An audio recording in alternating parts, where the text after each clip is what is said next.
আলী রাদিয়াল্লাহু তাআলা বলছেন, আপনার চাচা মারা গেছেন, কি করবেন?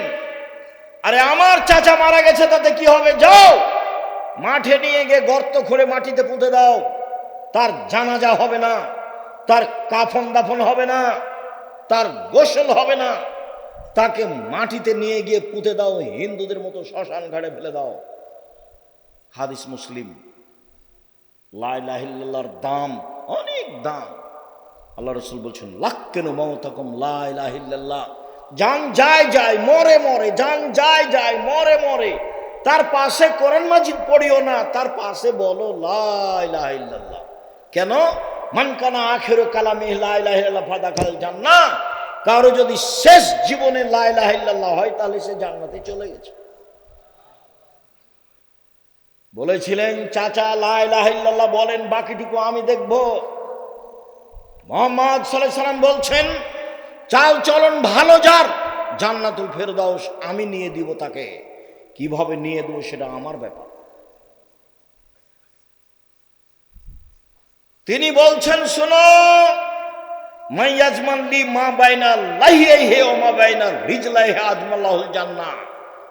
কেউ যদি মুখ কন্ট্রোল করে, মানুষের বিরুদ্ধে না যায়, বদনাম গীবত না করে, আর জেনায় লিপ্ত না হয়, আমি মুহাম্মদ সাল্লাল্লাহু আলাইহি সাল্লাম জিম্মেদার। জান্নাত নিয়ে দেওয়ার জিম্মেদার বুখারী মুসলিম। আমি জান্নাত নিয়ে দেব। কিভাবে নিয়ে দেব সেটা আমার ব্যাপার। মুখে মানুষের বদনাম গীবত করো না, মানুষকে খাটো করো না, জীবনে প্রতিশোধ নেবেন না। প্রতিশোধ নেই, বদনাম গীবত নেই। দেখেন, চেষ্টা করেন টিকা যায় কিনা। মানুষই টিকতে পারে, কে টিকতে পারবে? মানুষই পারে। পশু প্রাণী পারবে? পশু প্রাণী পারবে না। সম্মানিত দিনী ভাই বোন, আবু হুরায়রা রাদিয়াল্লাহু তাআলা আনহু বলেন, রাসূল সাল্লাল্লাহু আলাইহি ওয়াসাল্লাম বলেছেন, আর-রাহমু শুহনাতুন মিনার রহমান। ভালো চাল চলন রহমান থেকে বের হয়েছে। রহমান বলেন, আল্লাহ বলেন, এই ভালো চাল চলন, মান ওয়াসালাকে ওয়াসালতুহু, মান কাতাকে কাতাতুহু। তোমাকে যে নিবে আমি আল্লাহ তাকে নিব, তোমাকে যে ছেড়ে দিবে আমি আল্লাহ তাকে ছেড়ে দেব। ভালো চাল চলন নেই যার আল্লাহ নেই তার, ভালো চাল চলন আছে যার আল্লাহ আছে তার। ভালো চাল চলন আল্লাহর আরশকে এইভাবে ধরে ঝুলন্ত অবস্থায় বলছে। ভালো চাল চলন কথা বলতে পারে, ভালো চাল চলন কথা বলতে পারে। আল্লাহর আরশ ধরে ঝুলন্ত অবস্থায় ভালো চাল চলন বলছে, পৃথিবীর মানুষ শোনো, মান ওয়াসালানি ওয়াসালাহুল্লাহ ওয়া মান কাতানি কাতাহুল্লাহ। যে আমাকে ছেড়ে দিবে আল্লাহ তাকে ছেড়ে দিবেন, যে আমাকে নিবে আল্লাহ তাকে নিবেন। হাদিস বুখারী মুসলিম। ভালো চাল চলন আছে যার আল্লাহ আছে তার, ভালো চাল চলন নেই যার আল্লাহ নেই তার। নোমান ইবনে বাশির রাদিয়াল্লাহু তাআলা আনহু বলেন, রাসূল সাল্লাল্লাহু আলাইহি সাল্লাম বলেছেন, আল মুমিনুনা কারাজুলিন ওয়াহিদ। সারা পৃথিবীর মুমিন মুসলমান একজন। এইবার আপনাকে দল সংগঠন থেকে ফিরে আসতেই হবে, নির্বাচন থেকে দল করা থেকে ফিরে আসতেই হবে। দেখেন, সারা পৃথিবীর মুসলমান একজন। ইনিস্তাকাইন হিস্তাকা কুল্লহ। চোখে ব্যথা হলে সারা শরীরে ব্যথা হয়। ইনিস্তাকারা আসো ইস্তাকা কুল্লহ। মাথায় ব্যথা হলে সম্পূর্ণ শরীরে ব্যথা হয়। মানে চোখে ব্যথা হলে সম্পূর্ণ শরীরে ব্যথা বুঝে। মানে একজন মুসলমান বিপদে পড়লে সবাই বিপদে পড়ে। একজন মুসলমানের সমস্যা হলে সবাই পাশে থেকে বলে, ভাইজান কি হয়েছে, কি হয়েছে বলেন, কি সমস্যা? ছেলে অসুস্থ, অ্যাম্বুলেন্স নিয়ে আসবো, ডাক্তার ডেকে নিয়ে আসবো, কি করতে পারি, টাকা লাগবে, একজন আর একজনের খোঁজ দিবে। আর যদি বিপদে পড়ে বলে যে ঠিক হয়েছে, তাহলে মুসলমান মুমিন নয়। মৌলানা সাহেব ফেসবুকে আর একজনের বিরুদ্ধে কথা বলছে, মুসলমান জানে ও মৌলানা সাহেব জানে। আমি তার নাম নিতে এবং মৌলানা সাহেব বলতে লজ্জা পাই। আর ফেসবুক এসব ছেলেপিলা যারা ব্যবহার করছে, যে মিডিয়ায় যারা আছে, এর মাথাতে কিছু আছে কিনা আমি বুঝতে পারি না। তুমি যে মিডিয়াতে এগুলো বলছো, তো তুমি কি জানো এর মান কত দূর? ধর্মকর্ম বুঝে নিতে খায়ার হাগে। এই জীবন ধর্মে কর্মের সাথে কোনো সম্পর্ক নাই। আল্লাহ রসুল বলছেন, মান সাতারা মুসলিমান সাতারাহুল্লাহ ফিদ দুনিয়া ওয়াল আখিরাহ, যে একজন মুসলমানের দোষ ঢেকে রাখে, আল্লাহ তার দোষ ইহকালে পরকালে ঢেকে রাখবেন। 1 মিনিট। উপদেশ বইয়ের প্রথম আলোচনা, যাওয়ার সময় তো উপদেশ বই নিয়ে যাবেন। আব্দুল্লাহর বই পড়েন, আমিও পড়ি। কি যেন আল্লাহর পথে যাত্রা, সেইটা পড়েন। তারপরে হাদিস মানতেই হবে। ওই যে বুখারীর ব্যাখ্যা মিন্নাতুল বারি পড়েন। তো উপদেশ বইয়ের প্রথম আলোচনাটা পড়েন। প্রথম আলোচনা একটা হাদিস আছে। হাদিস হচ্ছে, আল্লাহ বিচারের মাঠে একটা মানুষকে তার বাহু দিয়ে ঢেকে নেবেন। এদিকে দেখেন, বাহু দিয়ে ঢেকে নিয়ে আল্লাহ তাআলা ওকে পড়তে বলবেন। দেখো তো, তুমি পড়তে বলবো না, তাকে বলবেন যে দেখো তো তোমার আমলনামায় কি, এটা কি তোমার আমলনামা? তখন বলবে জি, এটা আমার। তো আল্লাহ বলবেন, তুমি কি মনে করো আমার ফেরেশতারা অন্যায় লিখেছে? জি না, অন্যায় লিখেননি। তুমি কি কিছু আমাকে বলতে চাও? বলে জি না, আমি কিছু বলতে চাই না। তখন আল্লাহ বলবেন, শোনো, তুমি মানুষের দোষ ত্রুটি ঢেকে রেখেছো, আমি আল্লাহ তোমার দোষ ত্রুটি ঢেকে রাখতে পারি না। যাও, তোমার বিচার হবে না, জান্নাতে যাও। দেখেন, হাদিস আছে। তা আপনি জীবনে যে ফেসবুকে মানুষের কথা লিখে কি করলেন? আবার মানুষে বলে যে না, আপনি নাকি মদিনা বিশ্ববিদ্যালয় থেকে পড়ে এসেছেন। কেন যে গেলেন আর কেন যে আসলেন আমি বুঝলাম না। সম্মানিত দিনী ভাই বোন, রাসূল সাল্লাল্লাহু আলাইহি ওয়াসাল্লাম বলেন, ইন্না ফিল জান্নাতি লাগুরাব, জান্নাতে কতগুলি ঘর রয়েছে খুব উন্নত মানের পদার্থের, যার বাহির থেকে ভিতর দেখা যায়, ভিতর থেকে বাহির দেখা যায়, খুব টক টক টক টক করছে। সাহাবীগণ বললেন, আল্লাহ রাসূল, এত দামি ঘর কে পাবে? আল্লাহ রাসূল উত্তরে বললেন, এমান আলানাল কালামা, যার স্বভাব ভালো, নরম, যার চাল চলন ভালো, সেই পাবে। ভালো চাল চলন দিয়ে সবচেয়ে দামি জান্নাত পাওয়া যাবে। ভালো চাল চলন দিয়ে একসাথে 2 নেকি হয়। আয়েশা রাদিয়াল্লাহু তাআলা আনহা বলেন, ইন্নামাল মুমিন ইয়াজুদু বিহুসনি খুলুকিহি দারাজাতাস সায়িমাল কায়েম, নিশ্চয় মুমিন পুরুষ নারী ভালো চাল চলন দিয়ে 2টা নেকি পাবে। 1, নিয়মিত তাহাজ্জুদ পড়লে যে নেকি হয়। 2, নিয়মিত সিয়াম রোজা থাকলে যে নেকি হয়। তাহাজ্জুদ আর রোজা, সিয়াম, এই 2টার সমন্বয়ে যত নেকি, ভালো চাল চলনে তত নেকি। সম্মানিত দিনী ভাই বোন, আছাড় দিয়ে ফেলে দিতে পারলে ক্ষমতাশীল হয় না। আল্লাযী ইয়ামলিকু নাফসাহু ইনদাল গাযাবে, শক্তিশালী সে। রাগের সময় যে নিজেকে ধরে রাখতে পারে, সে হলো শক্তিশালী। খবরদার, ঝগড়ায় প্রতিবেশীকে গালি দিবেন না, প্রতিবেশীকে মারতে যাবেন না, ভাই ভাই ঝগড়া করবেন না। আমাদের গ্রামে একদিন দেখেছি 2 ভাই ঝগড়া করছে, দিয়ে সব জিনিসপাতি ভাগ করতে লাগলো, দিয়ে ঢেঁকিটা কেটে ভাগ করে নিল।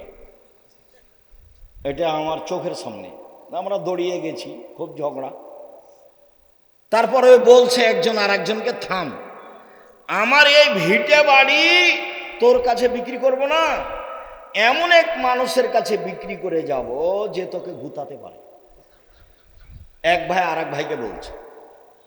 আর আজকে আপনাকে বলছি, ভাই ভাইয়ের সাথে যে গন্ডগোল আছে আজকেই মিটাতে হবে, আগামীকাল সন্ধ্যা পার না হয় যেন, মিটাতেই হবে।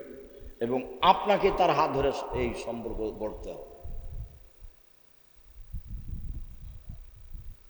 যতদিন পর্যন্ত সম্পর্ক না ঠিক হয়েছে ততদিন পর্যন্ত ইবাদত কবুল হয় না। মৌলানা সাহেবেরা খুব বিপদে আছে। মৌলানা সাহেবরা কি আছে? খুব বিপদে আছে। একজন বিপদে পড়লে আর একজন বলে ঠিক হয়েছে, ঠিক হয়েছে, ঠিক হয়েছে। উচিত হয়েছে, উচিত হয়েছে। তোমাদেরও তাই অনেক আছে ভাইজান, আপনাকে সতর্ক করছে, খুব সাবধান। 3 শ্রেণীর মানুষ জান্নাতে যাবেই। তার 3 নম্বরে যারা মাফ করতে পারে। সদাচরণ কি জিনিস? নওয়াস ইবনে সামান রাদিয়াল্লাহু তাআলা আনহু বলেন, আমি আল্লাহর নবীকে জিজ্ঞাসা করলাম, আল্লাহর নবী মাল বিররু ওয়াল ইসম, একটু বলেন তো আল্লাহর নবী, পাপ কি জিনিস, নেকি কি জিনিস? আল্লাহ রাসূল একটু বলেন তো, পাপ কি জিনিস, নেকি কি জিনিস? তখন আল্লাহ রাসূল বলছেন, আল বিররু হুসনুল খুলুক, নেকি হলো ভালো চাল চলন। বললেন না যে নেকি হলো হজ, বললেন না যে নেকি হলো কোরআন তেলাওয়াত, বললেন না যে নেকি হলো সালাত, বললেন যে নেকি হলো ভালো চাল চলন, নেকি হলো সদাচরণ, নেকি হলো ভালো আচরণ। মোজাইনা কাবিলার একজন সাহাবী বলছেন, কালু, সাহাবীগণ বললেন, ইয়া রাসূলুল্লাহ, মা উতিয়াল ইনসানু মা খায়রু মাতিল ইনসানু, মানুষকে যত নিয়ামত দেওয়া হয়েছে তার সবচেয়ে উত্তম কোনটা? আল্লাহ রাসূল বলেন তো, সবচেয়ে উত্তম নিয়ামত কোনটা? সবচেয়ে উত্তম হাত নিয়ামত। এটা কাকে জিজ্ঞাসা করলে বুঝতে পারবেন? যার 1 হাত নেই তাকে। পা নিয়ামত, কাকে জিজ্ঞাসা করলে বুঝতে পারবেন? যার 1 পা নেই তাকে। যার 2 পা নেই আরো বুঝেও, পা কত বড় নিয়ামত। তো আল্লাহ মানুষকে অনেক নিয়ামত দিয়েছেন, জমি জায়গা, বাড়ি ঘর, স্ত্রী, আহাল পরিবার, টাকা পয়সা, হাত পা চোখ, এগুলো সব নিয়ামত। বলেন তো আল্লাহ রাসূল সবচেয়ে উত্তম কোনটা? তখন আল্লাহ রাসূল সাল্লাল্লাহু আলাইহি ওয়াসাল্লাম উত্তরে বলছেন, আল খুলুকুল হাসান, ভালো আচরণ। আল খুলুকুল হাসান, ভালো আচরণ। এই ছেলে, একটু খেয়াল করে থাকবেন, কিছুক্ষণ ধৈর্যের পরিচয় দিবেন, মানে কথার দাম আছে, ভুল পথে যাবেন না। কিছুক্ষণ অপেক্ষা করবেন, আমরা খুব তাড়াতাড়ি কথা শেষ করব ইনশাআল্লাহ। তো রাসূল সাল্লাল্লাহু আলাইহি সাল্লাম বললেন যে মানুষকে আল্লাহ যে নিয়ামত দিয়েছেন তার সবচেয়ে উত্তম নিয়ামত হলো ভালো আচরণ। আব্দুল্লাহ ইবনে আমর রাদিয়াল্লাহু তাআলা আনহু বলেন, রাসূল সাল্লাল্লাহু আলাইহি সাল্লাম বলেছেন,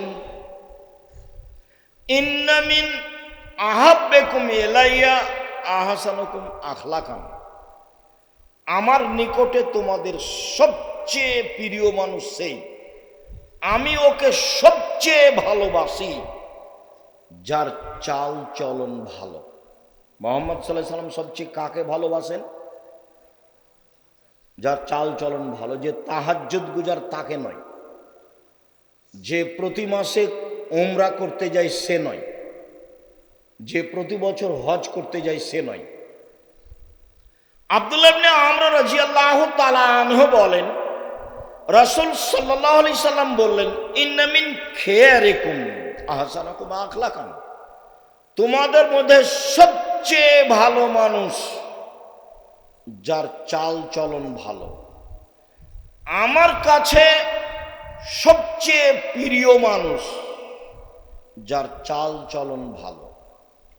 আব্দুল্লাহ ইবনে আমর রাদিয়াল্লাহু তাআলা আনহু বলেন, একদা আল্লাহ রাসূলকে বলা হলো, আল্লাহ রাসূল, আইয়ুন্নাসে আফজাল, সবচেয়ে ভালো মানুষ কে?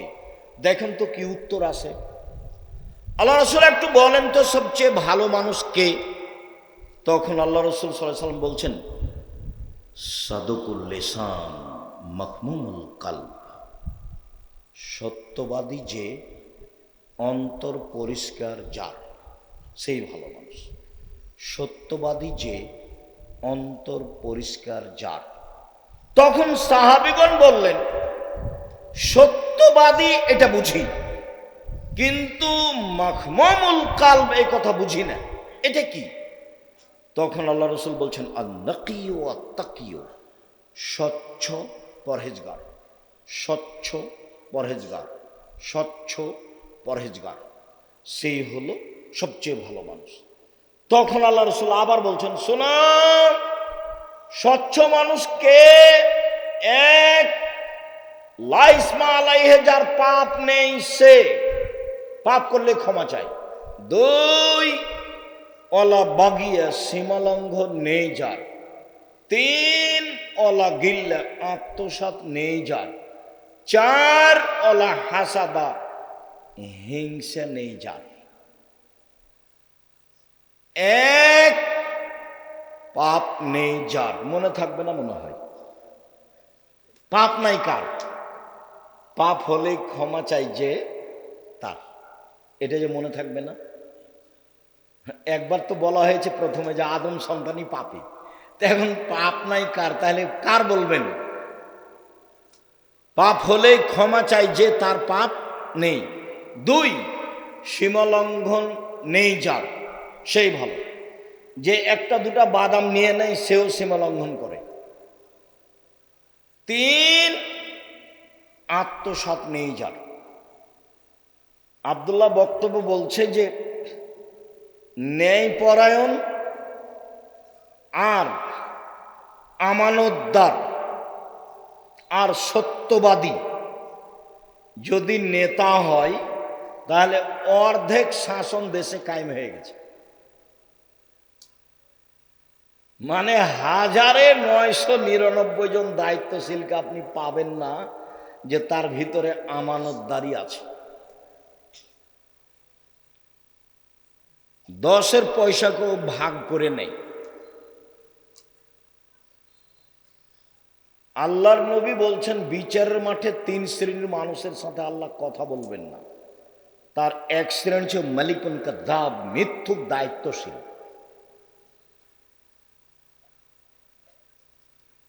হিংসা নেই যার, সেই হচ্ছে স্বচ্ছ।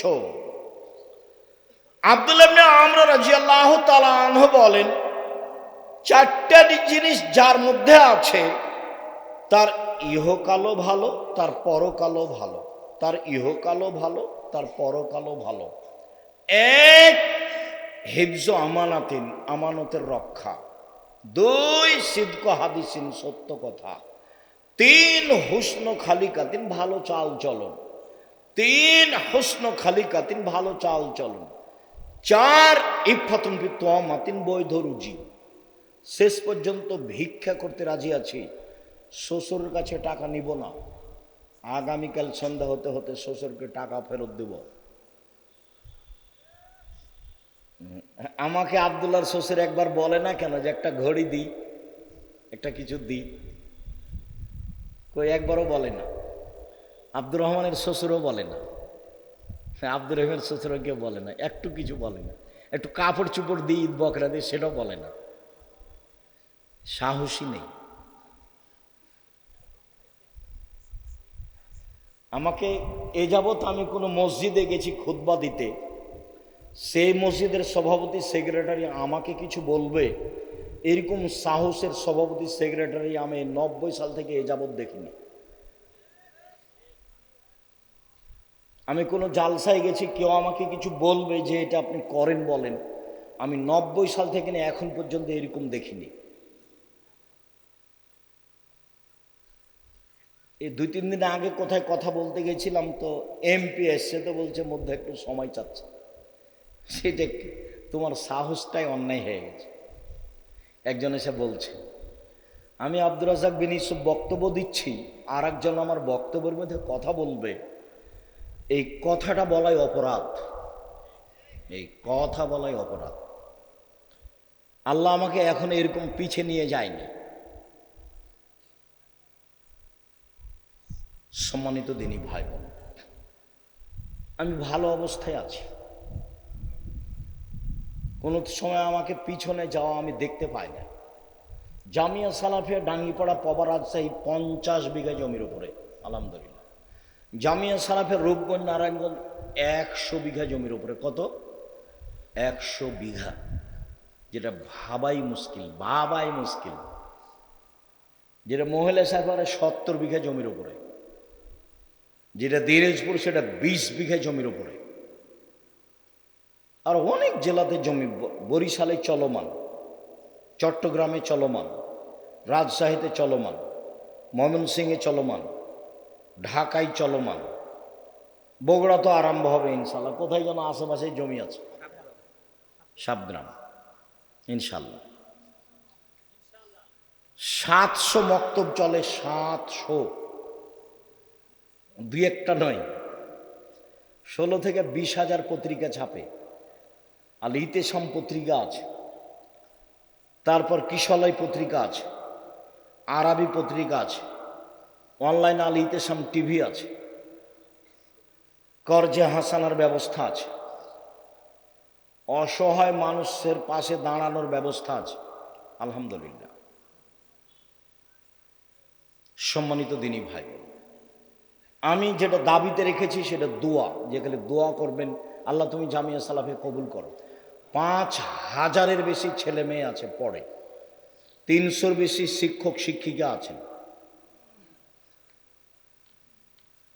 সম্মানিত দিনী ভাই বোন, 500-র অধিক এতিম অসহায় আছে, অনেক ব্যবস্থাপনা, বিশাল ব্যবস্থাপনা, আলহামদুলিল্লাহ। মনটা কোনোদিন খাটো করবেন না, ছোট করবেন না, মানুষের কাছে নিজেকে কোনোদিন খাটো করবেন না। মাওলানা সাহেবেরাকে বলি, মানুষের কাছে পথ খরচ চাইবেন না, যে আমাকে বক্তৃতা দিতে যাব, আমাকে অগ্রিম কিছু 500 টাকা দেন, পথ খরচ চাইবেন না, ওর কাছে জিম্মি হতে হবে না। এটা দাওয়াতি কাজ, যাওয়ার সময় তার কাছে টাকা নেওয়ার জন্য বসে থাকতে হবে না। গাড়িতে উঠে গাড়িটা টান দেন, দেখা যাক কি হয়, চিন্তা করবেন, পরের দিন আপনার কাছেও যাবে, আর নাই গেল তাতে কি আছে। মাওলানা সাহেবরা নিজেকে বিক্রি করে দিচ্ছে, শতকরা 95 জন বক্তা মিথ্যুক, শক্ত তদন্ত করলে আরো বাড়বে, শতকরা 98 জন মুফাসসির মিথ্যুক। আল্লাহর উপরে ভরসা করে চলতে হবে। উপরে ফায়সালা হলে নিচে সহজ, উপরে ফায়সালা না হলে নিচে কঠিন। শ্বশুরের কাছে টাকা নিয়ে এক সন্ধ্যা কাটানোর চেষ্টা করবো না, ভুল হিসাব। ফার্নিচার আগামীকাল ফেরত দিবা, খাটখাটলা চৌকি বাক্স যা নিয়েছো সব ফেরত দিয়ে দিবা। ইফাতুন ফি তুয়ামাতিন, বৈধ রুজি। রাসূল সাল্লাল্লাহু আলাইহি ওয়াসাল্লাম বলেন, তাকে জিজ্ঞাসা করলো আল্লাহর নবী, মানুষ সবচেয়ে বেশি বেশি জান্নাতে যায় কি পদ্ধতিতে, কিভাবে সবচেয়ে বেশি জান্নাতে যাবে? তখন আল্লাহ রাসূল বললেন, হুসনুল খলক, ভালো চাল চলন যার, তারাই বেশি জান্নাতে যাবে। রাসূল সাল্লাল্লাহু আলাইহি সাল্লাম বললেন, পৃথিবীর মানুষ শোনো, আমি জান্নাতুল ফেরদাউস নিয়ে দেব ভালো চাল চলন যার তাকে। তিনি বললেন, আনা জাইমুন বিবাইতিন ফি রাবাজিল জান্নাহ লিমান তারাকাল মেরাহ ওয়া ইন কানা মুহিক্কান। পৃথিবীর মানুষ শোনো, তোমরা যদি তর্ক ছেড়ে দাও, সত্য হলেও তর্ক। আব্দুর রাজ্জাক সাহেব এটা বলেছেন, আরে না এটা বলেছেন, আরে না এটা বলেছেন। আসসালামু আলাইকুম, আমি গেলাম, আপনি থাকেন, আমি তর্ক করতে রাজি নই। আল্লাহ নবী বলছেন, একে আমি জান্নাতে একটা ঘর নিয়ে দেব। আবার তিনি বলছেন, ওয়ানা জাইম বাইতিন ফি রাবাজিল জান্নাহ লিমান তারাকাল কিযবা ওয়া ইন কানা মাজি। মজাক করে হলে যে মিথ্যা কথা বলবে না, আমি মুহাম্মদ সাল্লাল্লাহু আলাইহি সাল্লাম তাকে একটা জান্নাতে ঘর নিয়ে দিব। তিনি বলেন, ওয়া আলাল জান্নাহ লিমান হাসানা খলকাহু। পৃথিবীর মানুষ শোনো, যে চাল চলন ভালো করবে, আমি মুহাম্মদ সাল্লাল্লাহু আলাইহি সাল্লাম তাকে জান্নাতুল ফেরদাউস নিয়ে দিব। কিভাবে নিয়ে দেবো সেটা আমার ব্যাপার। আল্লাহর নবী মুহাম্মদ সাল্লাল্লাহু আলাইহি সাল্লাম তার চাচাকে বলছেন, চাচা লা ইলাহা ইল্লাল্লাহ বলেন না, খালি বিচারের মাঠে কিভাবে জান্নাতে নিয়ে যায় সেটা দেখবো আমি। তর্ক করা লাগে আমি করব, ঝগড়া করা লাগে আমি করব, আপনি খালি বলেন, লা ইলাহা ইল্লাল্লাহ। বাকিটুকু দেখে নেব। আবু জাহাল বলছে যে শেষকালে ধর্ম ত্যাগ করে মরিয়েন না, নইলে কিয়ামত পর্যন্ত মানুষে নিন্দা করবে।